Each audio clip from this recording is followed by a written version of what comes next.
Jautājums Sano uzņēmuma īpašniekam Edvīnam. Kas ir bijis smieklīgākais vai tāds jokainākais atgadījums, notikums kādā uzstādīšanas procesā vai kādā no projektiem?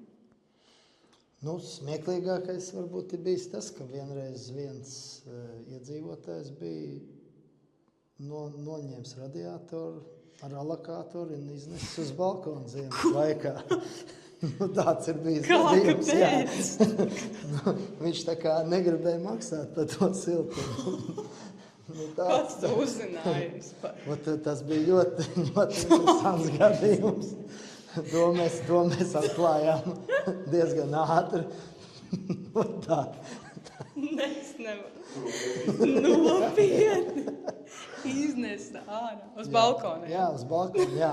Viņš bija tāds pārliecināts, ka vairs nevajadzēs maksāt. Es nezinu, cik viņam tā ideja labi nostrādāja, bet tāds gadījums ir bijis. Jautājums, kā jūs to risinājāt tajā brīdī?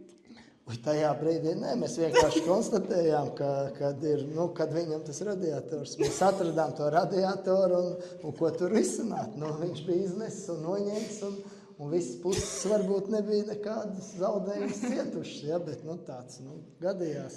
Tas ir unikāls gadījums. Jā. Kurā pilsētā tas bija? Man liekas, tas bija Dobelē. Dobelē. Pareizi atceros. Dobelnieki, lūdzu, nevajag tā.